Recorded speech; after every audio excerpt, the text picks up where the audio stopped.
What's up, everybody? Nader A here, and welcome back to Blade and Soul. In this video, I'm going to kind of catch you up on what my progress is like in the game. I'm also going to jump into the first party dungeon that I've just recently had a chance to play. Just today, actually, I finally finished Act 1, and I'm now in, I guess, Act 2 of the Cinderlands. Previously, it was the Viridian Coast, which I'd say the first half of that act was basically a very long, drawn-out tutorial, which wasn't necessarily a bad thing. Here in the Cinderlands, I'm just basically getting back to the usual grind, I guess. I joke and call it a grind, but it's really not grinding because this is obviously a quest-based experience and not simply me standing in one little area for like hours and hours, killing, for example, 500 armadillos or something like that to level up. That's real grinding. In the first video, people seemed to really wanted to get into it and to talk about whether or not Blade and Soul is a pay-to-win game. And, at this point, I really just don't see it, especially when the very definition, I think, as it should be for what pay-to-win is you can acquire things through a cash shop or through some premium subscription or something like that, that is power for your character that you cannot otherwise get just by playing the game for free. If I can get everything, no matter how much longer it's going to take, if I can get everything for free, then I think by its definition, it is not a pay-to-win game. Now, companies can still abuse like the amount of time that it may take to acquire certain things and make you, grind maybe repeating dungeons or, mobs or something like that in order to get the drop, you need because it's a low drop chance, etc., etc. And it can feel like it can take like forever. But I don't know, maybe it's because I rather enjoy grinding as long as it's a fun grind, right? Like a Diablo kind of grind or ARPG kind of grind. I can totally grind as long as it's an interesting grind. So yeah, I'll defend that kind of situation where it's basically pay to accelerate, right? Experience, for example. People talk about experience boosters being pay to win, and I'm like, really? That's not pay to win. That's just pay to accelerate. It doesn't necessarily mean that I like all of these things, but we still have to be reasonable, I think, in our discussions about what is and what isn't pay to win. But on another note, can I just say again, like, how beautiful this game is? I really, really am enjoying the atmosphere. Like, it's not state-of-the-art textures and lighting or anything like that, but just overall, this game looks really, really good for what it is. That was a delayed fire attack. A new quest item. I have? Apparently I got a quest item. I got a what? Transport statement. Do I need to read it or something? Daily shipments from Oakshade Village to Gunwang Garrison. 2 crates of apples, sacks of rice. What is this? These items are to deliver to Gunwang Garrison every day promptly at noon. Failure to make delivery may result, blah, blah. What the? Whoa! Dude, what the? Come on, man. You can't be, like, can't you see I'm trying to read my freaking grocery list right here? Wow, what a douche. That scared the crap out of me, man. Oh, man. Okay, what's the red blip that I'm looking for here on the minimap? So I got some kind of item. I don't think I even managed to fully take it. Wraith Bloom Lunatics. Yeah, let's go back to my inventory, because I think I still needed to. What? I can't use it while holding a bomb? What kind of shit is that? Alright, let's find something to throw the bomb at then, fine. Hey, there's a lunatic. Hey, lunatic! Oh god, I love that. Those things are awesome. And this is Sealed Cinderlands Ring. Ooh. I can use that as fusion fodder. Alright, let's go back to my inventory really quick. And there's our grocery list thing, I guess, or whatever it's supposed to be. And now we've accepted it. Okay. You have started suspicious statement. This is kind of a cool little thing that they did. You can click on the quest thing there, and then it will like shift the mini map over in the direction where you're supposed to be going for it. I like that. Nice little touch that they added there. Let's throw down some lunatics really quickly. I really haven't been paying that much attention to like what kind of build that I want to do for my Force Master. I did read a really interesting statement that got me in the right direction as far as the Frost Palm skills and then Frost Fury, for example, are really good for leveling, for kiting and stuff like that, for soloing in general, right? Not that you probably can't do more or less as good with more fire-based skills and things like that, but the Frost Fury through the skill tree, like one of the paths that you can go down. I should probably just show you guys. Let me throw this bomb first. And then I get another bomb.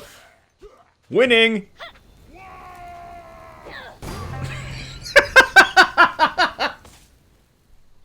That was awesome. He's just like, wah! Boom! So this is the martial tome, or basically your skill points window.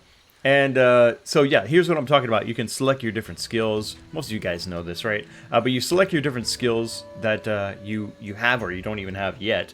And here's Frost Fury. So there's where it starts, and then you can go in a basically skill tree-like fashion and evolve your skills. So here with the Tier 3, Stage 3, this is the added benefits that I'm getting to my Frost Fury, including absorbs 30% of the damage as HP. Talk about useful soloing skills. That's some good stuff right. Hello, that's some good stuff right there. As it is though, like for the most part, I hardly ever really get touched, or even if I do, they're really not hurting me much. That I need to worry about self-healing and stuff like that, which is basically another way to talk about that, right? You know, look at these lunatics. A couple of fire palms throughout a number 2, and they're done. It's good though. The challenge obviously is not going to be here in the basic questing, but in the group dungeons especially, and even sometimes in the solo dungeons. I'm hoping, actually, what I'm really hoping is that now in Act 2, as I start doing the solo dungeons, it'll feel less kind of softball, you know what I mean? It felt, again, like Act 1 was basically, especially the first half, a very drawn-out tutorial, and so, you know, they're probably going easy on us, you know, as new players. In Chapter 2 and beyond, I want to see those solo dungeons really start to test me. I want to be challenged, even in the basic dungeons. But speaking of dungeons, let's do this. We're gonna go to, I think, what is it, F7? Yes, here we go. F7 pulls up the party finder. There's like multiple like features here for party finding, but so far, without a doubt, the easiest way that I have found is just select the dungeon that I want to go into for my needs. There's the black rammed arrows. That's the party dungeon at the end of Act 1, and then go to Dungeon Battleground Lobby, and this is a cross-server compatible dungeon. So we'll go ahead and click that. Alright, so here we are in the Dungeon Battleground Lobby, and kind of one of the downsides to this is, while it's extremely effective at getting you a group for your grouping needs, this prevents me from actually being able to quest at the same time while I would be maybe waiting for a group. So it's kind of a, yeah, you kind of sacrifice your freedom to do other things while you're doing this. But it's kind of similar to the previous window. Basically, you're just going to select your dungeon, and you can add them here to the list once you've got them selected. LFP, looking for a party, and like this, you may be automatically thrown into a group that's already active and doing a dungeon. In most cases, what I end up doing is I'll join a partial group, or you know, I'll maybe start a party myself, and then other people will join me, and then we'll go off and start from the beginning. But it looks like I'm joining a group that's already in progress. Hopefully they're not too far along. In these dungeons, there are multiple bosses that you'll face up against, including trash mobs along the way. And oh, it looks like they just started. Oh, that's good. Okay. All right, everything's dead. Let's see. What are our party level? Oh God, we got a level 50. Really? Wait, is the level 50 with us, or? Because I noticed that there was somebody. I noticed that there was somebody still outside of the dungeon. No? Okay. I don't know. What's the name? N something. What is going on here? I can't seem to pick this up. I don't know. Yeah, that must be the person that was still outside, or is that? Hey, you! Over here. Oh, that's right. This is a quest giver. But anyway. Okay, cool. Yeah, you can also complete daily quests for your dungeons. Ah, there you are. You're so tiny, I didn't see you. There's our level 50. Looks like basically it's gonna carry us right through this. Honestly, though, like even without a super high leveled person in our party, I gotta admit this dungeon is pretty freaking easy. I've run it a couple of times now, and even with people that were generally appropriate for the level, as long as they were participating, we were getting it done. As long as we weren't pulling a million mobs, we were getting it done pretty easy. So again, it's a starter dungeon to kind of get you, warmed up to what dungeoning is going to be like. And we could really use somebody taking care of me right now. I'd love it. Okay, I'm good. That's self-healing, though. I need to start using it. From the auction. Another party member has won the bid. Yeah, I don't care about this stuff. The next auction will start. What is this here? I don't know what that was. Go ahead and take myself a potion. There's also the, what is this called again? Dragon Coil. It's basically a self-reviving system, which is quite interesting.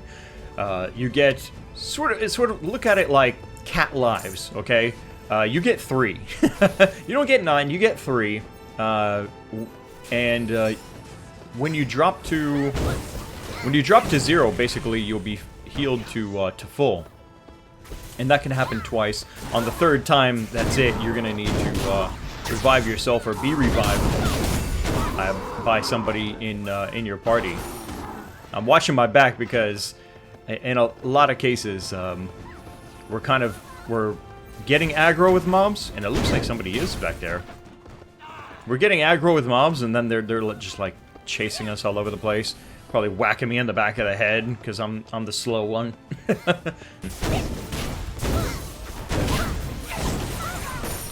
Oh yeah.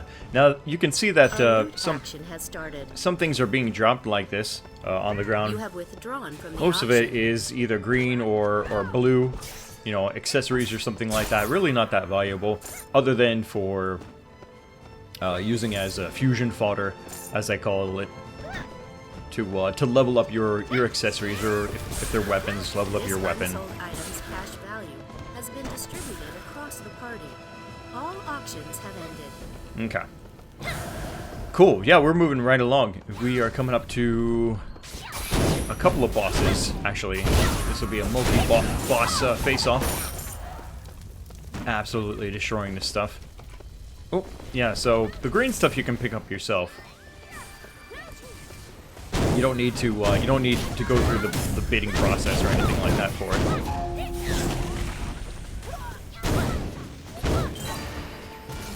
Loot action has started.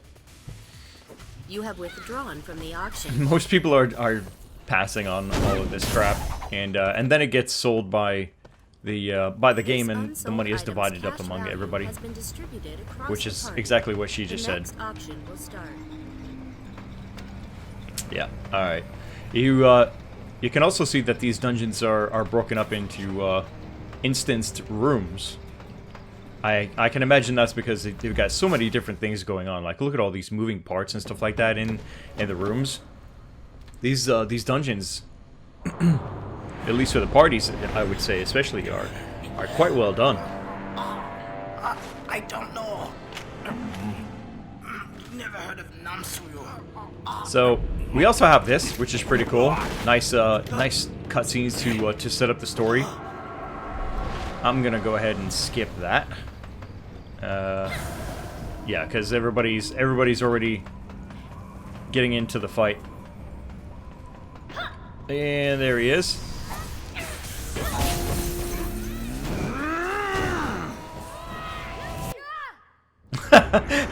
Alright, so we're done with stage 1 of the fight. Looks like somebody automatically canceled the next cutscene. So now we're facing off against his second form. This is like Final Fantasy XIV online all over again. And then the next cutscene, which somebody will no doubt skip. It skipped. A loot action has started. And then there's a loot box on the ground that you smash, and then there's more loot to either pass on or to bid on. And so you can see that these party dungeons, or at least this one, I keep saying it as if I've done so many, but I haven't. These are fast runs.